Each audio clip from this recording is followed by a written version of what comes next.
Welcome back to yet another Bleacher Boys Media episode. 2022 Yankee season is officially complete.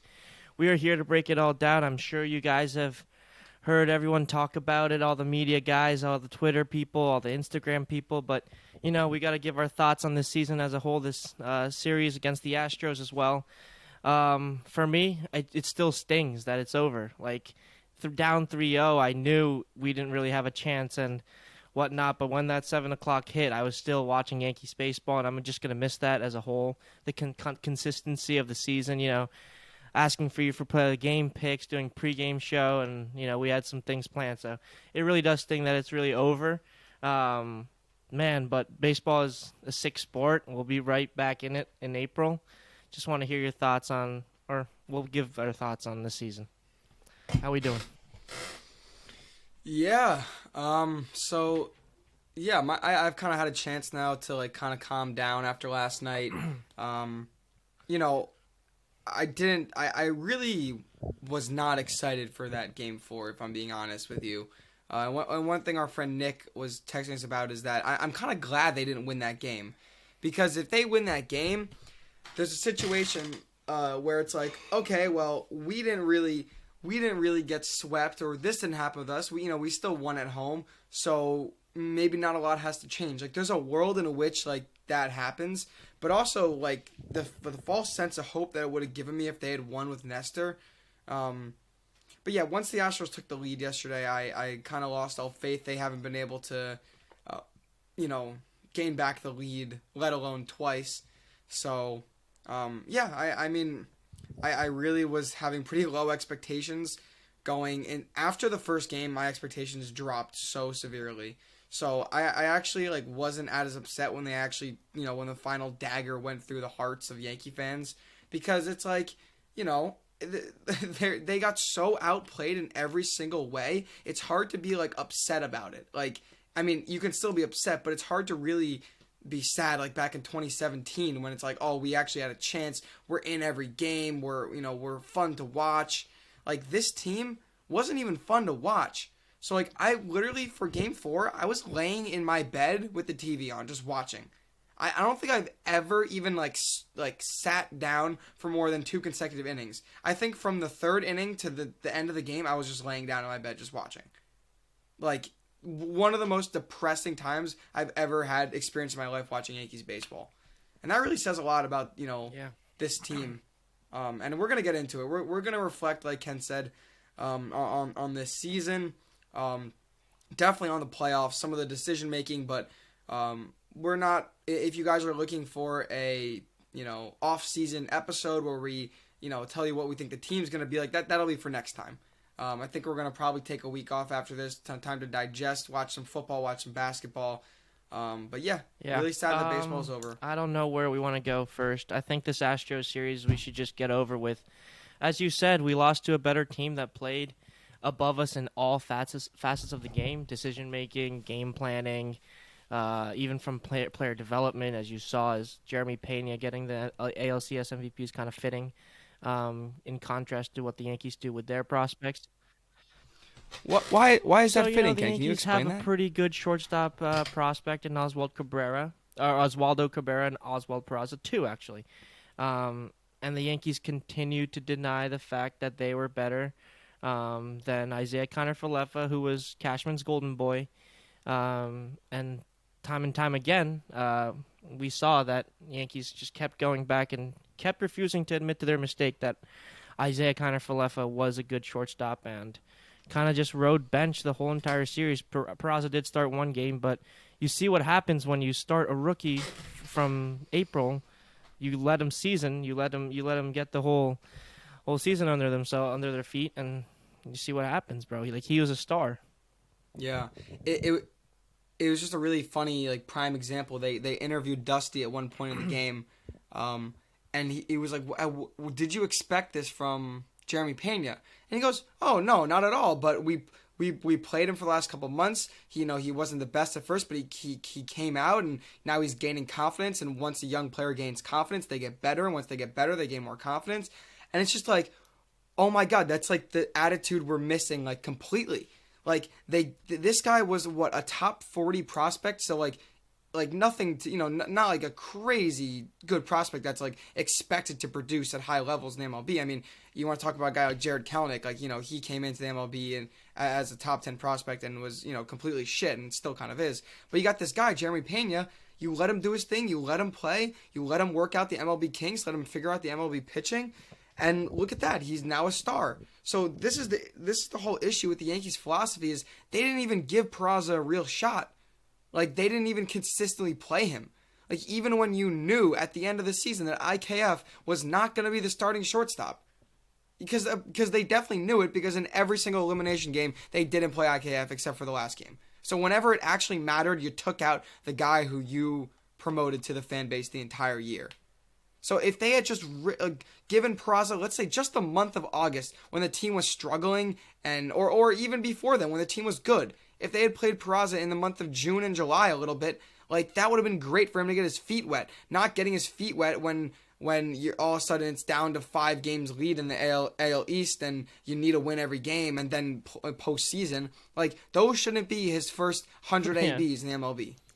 So it's just so disappointing to see the two sides of it on a team like the Houston Astros that I want to hate so bad. That, like, fuck these guys, they cheated. I hate Bregman, I hate Altuve. Jordan's crazy, Kyle Tucker's crazy, Justin Verlander's crazy, but I want to beat them so bad. But they have such a better philosophy than us. So how can I even be mad at that?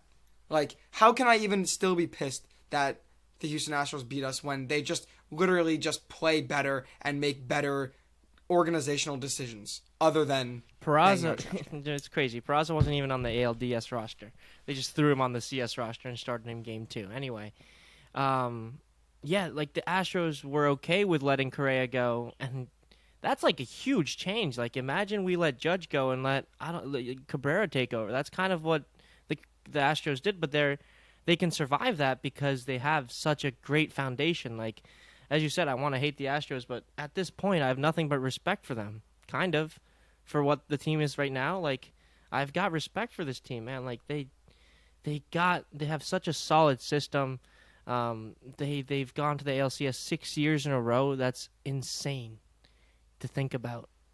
Like, they haven't lost a DS series in 6 years. I mean, and there's really only one contender. There's only ever in recent memory, there's only ever been one contender, the Houston Astros. And if you guys haven't figured out a way to beat them, you're not going to figure out that in the next couple years unless you make a big organizational change. And I don't know if we really want to get into this, but this is what me and Ken have been talking about, is that something has to change, because it's literally the definition of insanity to do something over and over again and just have the same result. Like, nothing is going to change as long as the 4 or 5 core players are around in Houston, and they're just going to, rinse and recycle new good players, and it'll keep killing the Yankees. So what are the Yankees going to do to change that? Because, they may be proud of the fact that, we're the second best team in the AL. That doesn't mean jack shit, if we're being honest. I mean, your organization is measured in rings. You're measured in pennant wins and in rings, and over the last 10 years we really haven't seen the same kind of winning attitude that you see in the early 2000s, in the 90s and shit like that. Like, we have not seen a team like that in our lifetime, which is really sad to think about. And that brings up questions about Hal, about Cashman, about Boone. But I don't know if these are all conversations for now or not. If you want to still recap the Yankees season as a whole, I'm down to go into that if what do you our think? conversation is leading there. I mean, we kind of talked about it last night. It's also just like a mindset. Like, we've talked about this over and over again years past too, but it's a mindset thing where, like, I don't know if we want to get into this, but the thing about them showing the 0-4 collapse and before the game, do they understand how embarrassing that is as a Yankee fan? Like, granted, I wasn't around in 0-4 to watch that team, but to be down, to think about it, to be down 0-3 or up 3-0 and lose 4 in a row, to lose the ALCS against your rival Red Sox. At the time, that rivalry was insanity. And for the Yankees to show their players those highlights of the pinstripes going down like that, one of the most embarrassing moments of Yankee history, and what Judge and Stanton are sitting there watching Mariano get hit around, Pettit get hit around, and what are we doing? I mean, yeah. So the thing with that, I totally agree with you. I understand the point of it was to motivate the players, showing them it's not impossible because when athletes believe something's possible, These they have a aren't better little chance. kids; they're But adults. Yeah, but yeah, but the show that of your rival and then to brag about it or just to mention it to the media is insane. Like I this is why I think Boone needs to go, because even if Boone is not, you know, even if Boone is not making all the decisions, whether it's the analytics team or Cashman or whatever the theories are about it, you just need a change. You need something to kickstart it, because you get used to losing to the Astros. You get used to this attitude of the same thing. You need to shake something up, because nothing's going to change if you just keep rolling out the same product there. Whether it's Boone's fault or not, I think Boone's a great guy. Whether he's a good manager or not, whatever, you got to change something up. I mean, if this was, I hate to say this line, but if this was George Steinbrenner, Boone would have been fired after 2019, if we're being honest. And not to say that firing managers because they lose in playoff games is good, but if you're looking at the decision making of the coaching staff or whoever it is, you can't keep rolling out the same product every fucking time, because it's insulting to the fan base. They pay good money to watch the team. They pay tons in concessions. They pay for gear. This is a franchise valued at $6 billion. And sometimes it feels like they're just using us for like money. Like, they honestly just feels like it's just like, oh, we're doing the experience. Prime example of that, them playing New York last night pissed me off so much. Like, is the game an experience, or is it a sporting event with the most passionate fans in the world, supposedly? Because if you treat it as an experience, what do? You hike up beer prices to $17 a beer. You play in New York, because that's what happens at Yankee games. And, like, it just feels like they just don't give a shit. Whether that's Hal or whoever is making those decisions, it just needs to stop. The Yankees should be about winning. All my life, my grandpa and all old Yankee fans have always said the Yankees are about winning. Winning is first no matter what. Derek Jeter is supposed to have instilled that in the organization. And what do we see now? It's like a cash cow with some superstar players who can't produce when it really matters. Like, and that's the end of the story. I can't put a name on it, but the Yankees ownership group and their front office, as you said, winning is not their number one priority. Clearly, I think that's like out there. It's a great business model. We talked about it last night, but it's a great business model for them to have a few superstars on the team that sells jerseys, that gets butts and seats, that makes the ALCS once in a while, and gets their fans excited. Their fans will always come back. So why would they change? And if we're thinking about it from like a business standpoint, that's a good business model for success. They rake in millions every year. Why would they listen change? At the end of the day, I actually did a calculation I did like $100 tickets and like average of like $15 in concessions at least. They make like $7 million a game. Like, think about that. That was for like a regular season game. I bet a playoff game they make over $15 million a game, just from concessions and then that's excluding TV deals and everything. So, but yeah, so if you're thinking about it from like an organizational corporate perspective, like, yeah, it's like it's working what they're doing. But like, again, if this was George Steinbrenner, I don't think he'd give a shit about that. I mean, he cares about making money, but he cared about winning. So the Yankees need to do some internal mirror checking, not a phrase. They need to do some internal looking at themselves in the mirror and really look at what they want to be. Because if they just want to be a franchise that makes money and is the New York Yankees, 28 rings, 27 rings, like, nice. You guys can do that for the next 10 years until you get lucky. Or, whenever until you get lucky. But if you want to consistently win and actually beat these teams and actually start to garnish, respect around the around the MLB, then you got to make some changes. And that's it. That's really it. I don't know. Because I'm usually can't watch the optimistic guy. You usually are on my ass about how optimistic I am, but looking into this future, like we're saying the same things every year we say, and I don't have much hope that anything will change. Like, I don't know, put yourself in the shoes of a CEO of a company that's raking in hundreds of millions of dollars every year. And would you spend more money for that revenue to not change that drastically? Like, I don't think Hal's gonna all of a Well, sudden be like. I it's don't like think Hal's gonna all of investment a sudden be risks. like, oh, like maybe now I'm gonna, I don't know, pump in $100 more million on the payroll to maybe win the World Series. I don't think Hal's gonna have that change. It's an investment risk, but it's the same thing as like you invest in a risky stock. Why do you do that? Because there's But a I large think payout potential.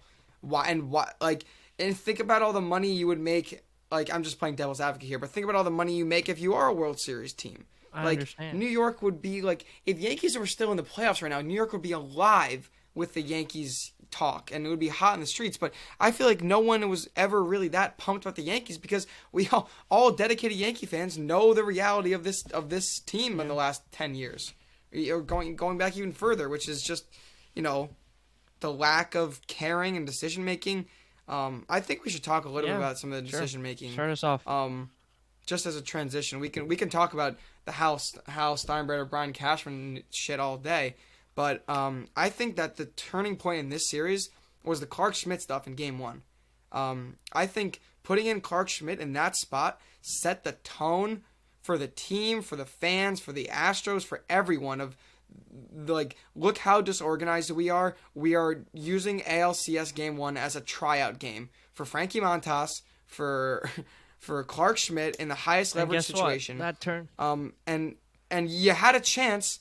You had a chance to win the game. It was a 1-1 game in the sixth, and you didn't play your best players. And shocker, the team morale was probably destroyed after that close game. And then after that, Yankees offense couldn't score anyway. But I think that's a turning point in this series. Yeah. You agree or disagree with It that? sucks that the turning point's in Game 1. That turns out to be your best shot at winning a game against Houston. That Game 1. You can argue Game 4, but the series was over by then. So between 1, 2, and 3, your Game 1, when it was tied 1-1 with Tyone against Verlander in their house, you go with Schmidt. And then they go around in Game 4. They know what their best option is. They throw Wandy in the third inning. They throw Loizaga in the fifth inning. They know when they need to win what their best options are. So clearly, they're admitting that Game 1 they didn't go to their best option. So what is that all about? They had rest. They like Loizaga hadn't thrown in 2 days. What are we doing? Like that's a great example of them giving like just a terrible vibe to kick off the series. And people will say, well, all the baseline Yankee fans will say fire Boone, he's terrible. The next level will say fire Cashman, he's telling Boone what to do. I think the next level of thought is like it doesn't matter really who's telling who what to do. It's a reflection of the organization as a whole. Whether or not the analytics team is telling Boone to play, Clark Schmidt, Boone should fucking say, hell no, I'm not pitching my eighth best high leverage pitcher in this spot. Like that's another thing from an organizational standpoint is that if you're the manager and you can't make your own gut decisions about what you want to go with in that spot, then there's some issues because there should be inter-corporation conflict. And we talked about this last night too. In any corporation, there should be different opinions in the room, all coming together to have the best winning, attitude and motivation. And if that is Boone's decision to bring Clark Schmidt in, then he should be fired on the spot. Yeah, If that's his decision. Again, you know how I feel about this hierarchy of power. I don't think it's on Boone. There was an interesting thing I saw on Twitter. It does. I know. I get it. But it doesn't There's matter, an interesting though. thing I saw last night. It was on Joe's McFly's podcast over at Pinstripe Strong. It was really interesting because he has some connections within the Yankee organization, and he was told from his little bird that they had a disagreement. Cashman, Boone, and their management, game planning staff, a bunch of them, had a disagreement about who to start at shortstop. Right? Their disagreement was guess which one of the three said to bench. Guess who wanted to bench IKF first? Guess who was out on IKF? Yeah, Boone. Boone was so out. Boone. Is this true? Take it for what Is it's this worth. true? But Joe said this is 100% true. He heard it from a reliable source from the fact. Anyway, whatever. But that's how much power Boone has. He couldn't bench IKF until he got to the playoffs. Yeah, I mean, this is a guy. This is why I wanted someone like Buck Showalter, the now Mets manager. Like, I feel like he would be one of those hard nosed old baseball managers. Still analytical, but tell them, to go f themselves sometimes with some of these decisions. Like if I'm gonna coach for this team, I want to make the personnel decisions in terms of who plays. You give me the roster, I will make I a don't decision think the based on management's that. hiring that But guy to though. to It's all a cycle. But then that's an Exactly. organizational problem. Like then the Yankees aren't That's winning in the why I next have very 20 little billion faith. years, because if they're gonna hire the same personnel, they're gonna hire the same personnel over and over again. Like there's no point. And if you're whatever you're saying, whoever's decision it was, like you're saying it was the analytics team to start Analytics and IKF or yeah, whatever. Cashman also didn't want to look bad on IKF trade. Apparently, those two sides were in on IKF starting at short. Boone did not want to start IKF at short. Yeah. Oh, I lost my train of thought now. But whoever it is, like Yeah, I mean, you it know, doesn't. It's a it continuous doesn't matter. cycle. Like for every one of those people that say fire Boone, and I'm like fine with that right now. Um, you guys, the Yankees fire out Boone. They're getting another Boone. Like it's not gonna change. That's not gonna change anything. Is the point I'm trying to make. It's Yeah. top bottom. Yeah, It's you could just be very right about that. flawed and it's a clown show. It's disgusting. Very low hopes on Yeah, it's so sad that we very have to low have these hopes on this conversations. changing. I mean, I don't know. I don't know where the Yankees go from here. Yeah. I mean, yeah, we'll see with this off season and what they do. I mean, there's big question marks. Yeah. Signing Judge. I hate how they Yeah. asked him so many questions about that too. Like, let the man breathe. Like, let the man fucking 5 breathe. minutes after the game's Um, over. but yeah, I didn't like that. But also a lot of questions about who's going to be back. A lot of questions about who's going to be back. I have a hot take. Not a hot take, but just a take. I think the home run chase Yeah. killed Judge. I think. Michael K was saying this too, but I kind of was already thinking this watching Judge's at bats. The last month he was pitched like so differently from what he's used to. Like they were pitching around him, throwing a lot of pitches just off the plate, or not even pitching to him at all. And the Guardians and the Astros just came right after him, and you saw him looking lost, like taking pitches right down the middle or swinging at ones way off. Like I really think the home run chase messed him up. And he's obviously, that story's not going to come out until the book in 50 years about how I was so, off balance and everything. And, my everything was messed up. My pitch timing was all messed up. But yeah, I feel really bad because, he had such a great year and Yeah, he's getting that booed sucks. off the field in Yankee Stadium when he's literally just trying to, make history for the team. But yeah, I mean, I kind of like a world in which Judge gets like, this is gonna sound weird, but like Judge gets like hurt for like half the season, comes back, hits like 30 home runs, and is fresh for the postseason. I know that sounds like crazy, but like that's honestly what they need to do. Same thing with Nestor. I mean, Nestor I think just broke down from throwing so many innings this They year. knew Nestor's leg was Um, bothering him too, and but they kept him in. That's another. well, they need. I mean, but honest with you, who else are they going with? A He hurt didn't get Nestor's an better extra than out Domingo there anyway in Germán. the third. So They took him out after the home run with no outs, so they could have got the outs.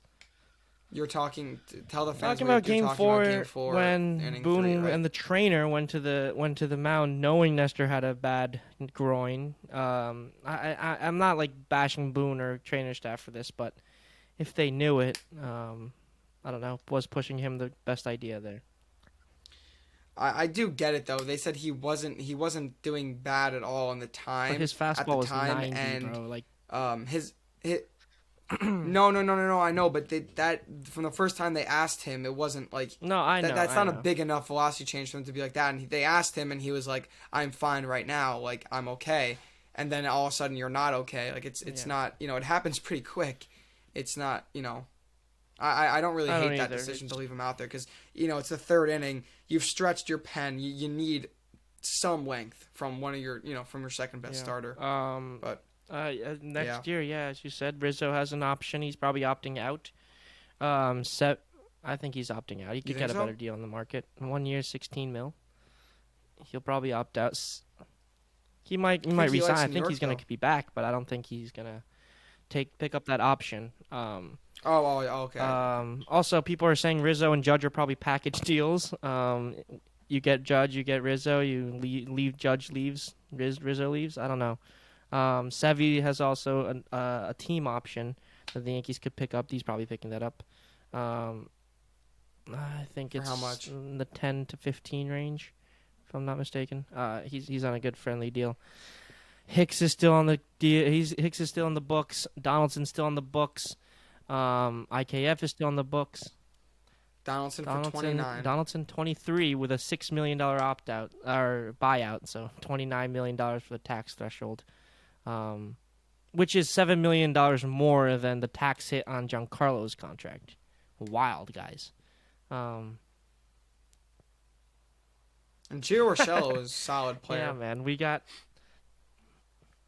There was literally no need for that trade now when you look back on it. Like, I know we said, like, oh, I don't hate it. Like, everyone said in the beginning the money was terrible for Josh Donaldson because you're getting unguaranteed.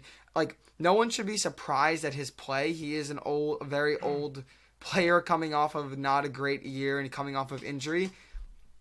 It's just the fact that they replaced a solid, like, just above MLB average player for just a far worse player for more money. It's just such a bad look. And then they also did the IKF package with that. It's just like there's so many. And that was so our many one there. big offseason move just, last year. Yeah. I mean, I do want to see I would actually love to see like a full Josh Donaldson season of like Benintendi, DJ LeMahieu, Benny's Judge, Rizzo, Stanton, like that. Those like 5 players. I think I named 5 players. Like, I don't want to make excuses why they lost. Houston's still a way better team, but Benny and DJ provide something that lineup was just missing, which is just contact and hitting with runners in scoring position. Like, it seemed that everything the Yankees needed was supplied by those 2 guys, but the issue is the depth of the roster, because after that you have Aaron Hicks, who's terrible, and you look at some like the Astros and they have Chas McCormick hitting multiple homers in a series. Like, who the fuck even is this guy? Like, the Yankees don't have those random guys that are just like, oh, they can just pop off at any time and they can be a hero. Like, but yeah, I mean, I think DJ and Benny at least help them win more games, or at least have definitely a better lineup. So yeah, I really wonder what that would have looked like. Also, we really missed Michael King. I think Michael King would have been the 8th inning guy, and then you don't have to use Wandy and Loizaga so much. So yeah, I mean, we and definitely were hurt scale, by injuries this year, but Marinaccio, yeah, and it kind of feels like every single move that Cashman made ended up getting injured or didn't even play a factor. Like, if you think about the deadline when we were one of the best teams in MLB, and we were like, oh my God, we're one of the best teams, and we just added Montas, Benny, Efros, Lou Trevino. We're like, okay, we're so set for this World Series. If you think back to a couple months ago, and it's kind of, baseball's funny how it plays out, where it's just, yeah, you have to play the games, and people are gonna get injured, and you got to play with the team that you have. That team wasn't good enough.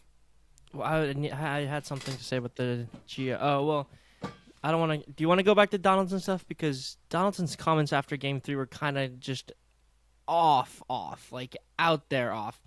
I don't want to. Yeah. That was crazy. I hate him. But I hate to think him so about much. how we traded away Bleacher Boys' 2 favorite players, Gary Sanchez and Gio Urshela, for now our 2 least favorite. Donaldson, you hate Donaldson, I hate IKF. Like, that trade, man, in a vacuum for 1 season to take on $50 million for 2 years is absolutely insane. We'll see what happens. Do you think the Yankees will? Yeah, looking back they on get it rid of now, Donaldson? I mean, sorry,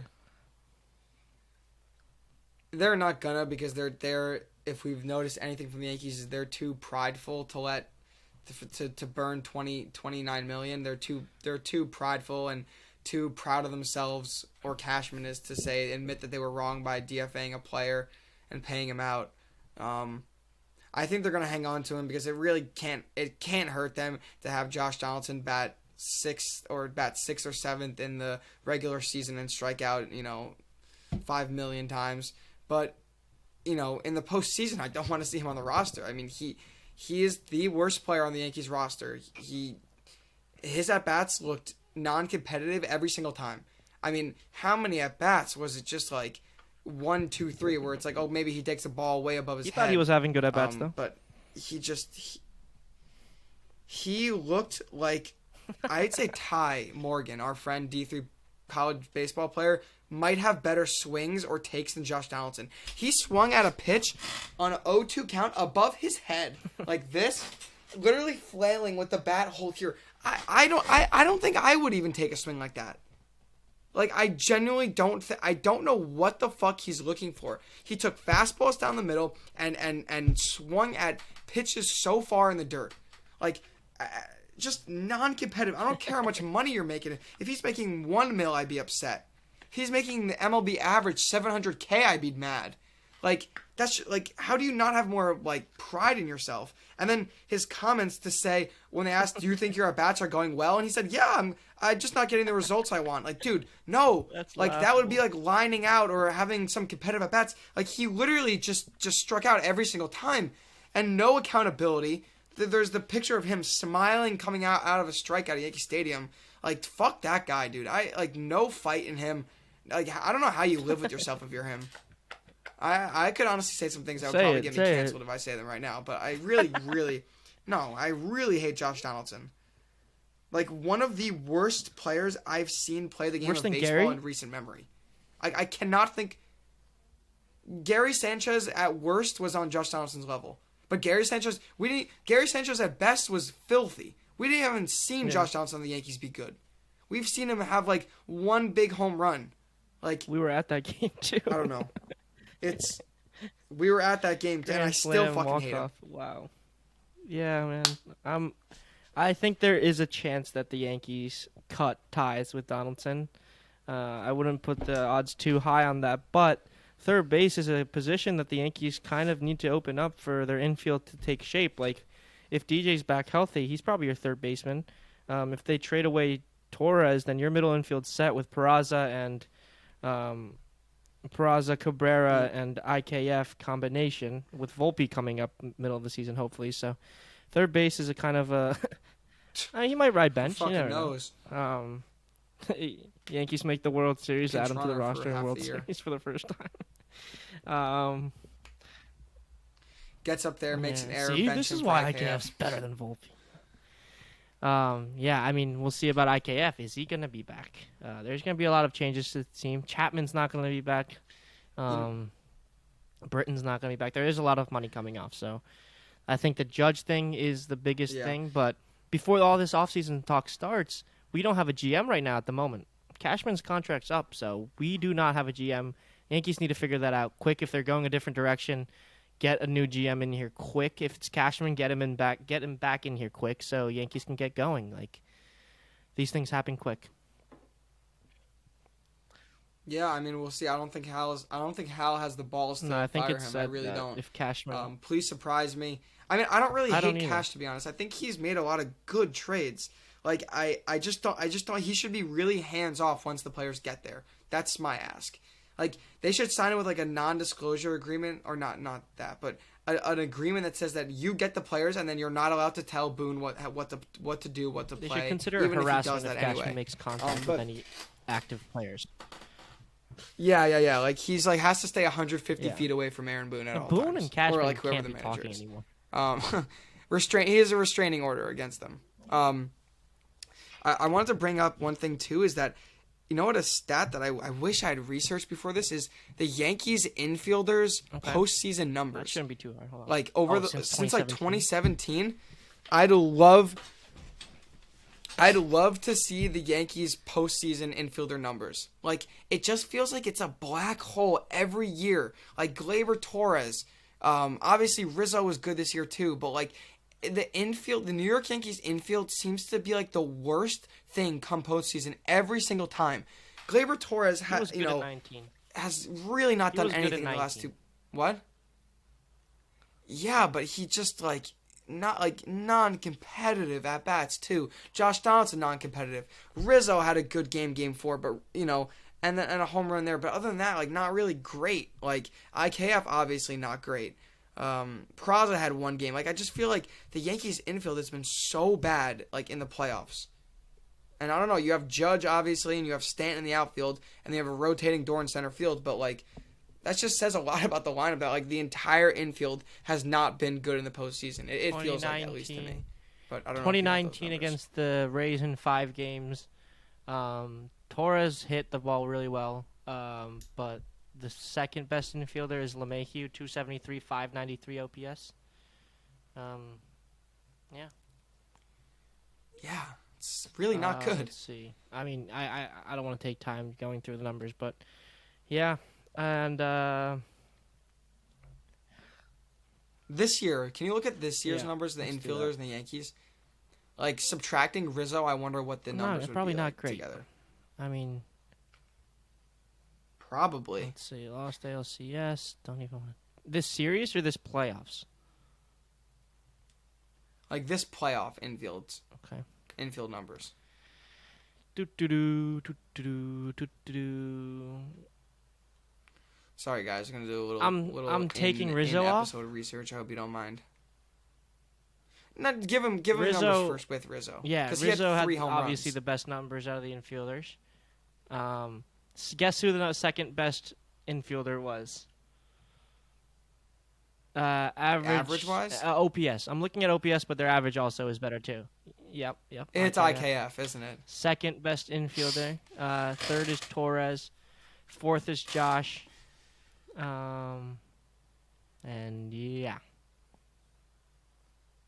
Can you give me like the combined average and like OPS of those players? Like, did any like what's like the combined OPS of all the Yankees Falefa, infielders? besides Rizzo was 9-1 dotting. So Falefa 714, Glaber 450 OPS, Donaldson 404 OPS, Carpenter 200, Jesus. Oswaldo 100, played a little shortstop, and Peraza was 0 for 3.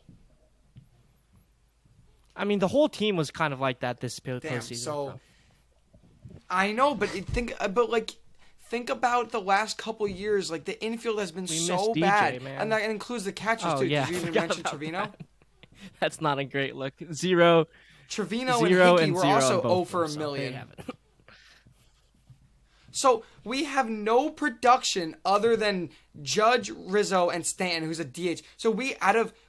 We have 5 positions in which we're not productive in. Bader was good too. I'm not talking about outfield. So we have basically 4 positions that are like nothing, just nothingness. 4 guys in the lineup who have under 500 OPSs.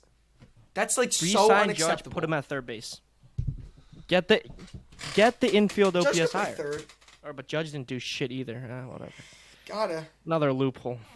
I mean, yeah, Judge didn't do shit either, but I bet if you look at the outfield OPS, it's much, much higher. Between Bader, Stanton, and Judge, at least Judge hit one out of the park. Wait, no, he didn't. Overall, playoffs, yeah. Against Cleveland. All right, I think that's a wrap for this frustrating No, series. I mean, What, I'll you got anything probably, else? after I finish this episode, I'll be like, oh, I should have talked about that, but whatever. It's kind of just all lumps into one big frustration. And my hat goes off to Houston, man. They're the gold standard of this American League. If you want to get to the World Series, you got to get through Houston. We knew that. The Yankees knew that. That was the one team they had circled. And then they got swept. That's why it's they so got crazy.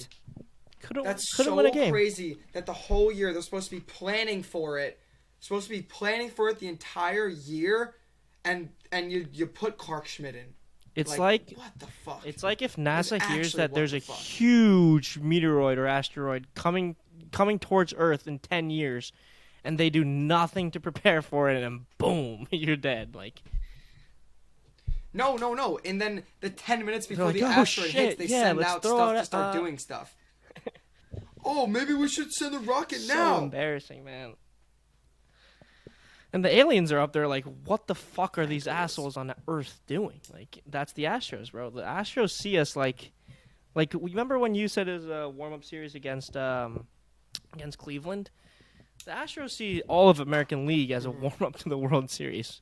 It's kind of sad. That's not how baseball should be played. No, I wish it was. And we saw the year of the underdog this year, and that would have been nice. That would have been nice. We needed a little magic. Um, Who's like the god figure in that picture? in Or what my who's like meteoroid Nah. analogy? Who's the god figure? It definitely isn't Manfred. Say that. I hate that guy. Do you see he wasn't Good. presenting the awards He couldn't get anymore? his words out 'Cause he last gets time. boots. He was stuttering like Jesus Christ. Yeah. He's not a public speaker. He probably has. He's an He's indoor more of meetings a type of just guy. collect the money and let the players play. World Series is coming up. All right. Me and Ali and Isaac will be on that, previewing the episode or previewing the series and giving our predictions, X Factor, whatnot. That'll be on Bleacher Boys Media YouTube channel. And yeah, for the Yankees side of things, I guess we'll be back around next week, sometime next week, whenever Cashman and Boone do their press conferences and say something more outrageous or news comes out of more injuries or whatnot. We might, I don't know, quickly talk to you guys. But Aaron Judge had a yeah, he broken couldn't leg breathe in the last because 2 his weeks. lung was collapsed again. I don't know. We'll see what happens. Yeah. We'll follow the Judge news stuff closely. There's gonna be a lot of rumors. Giants, Angels, Dodgers. Oh, there's a cool rumor out that Blue Jays are gonna go all in for Ohtani this offseason to try to trade for him. I saw that. And I also saw the Dodgers are in on Ohtani and Aaron Judge and DeGrom and the Dodgers lineup next year: Mookie Betts, Aaron Judge, Freddie Freeman, Shohei Ohtani, Trey Turner, and their starting rotation: Max What's Scherzer, crazy Jacob is that DeGrom. That's kind of a possibility. Who knows with the Dodgers?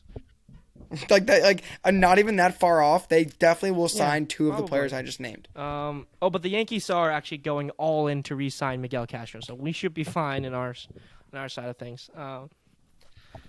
We'll talk fucking about it go. all. This is pretty miserable Huge. right now. This thing will sting, but we'll be back again talking baseball. Let's go Yanks. Hard. That's a tough. Let's go Yanks. That's That sounded pretty sad. Go Yanks.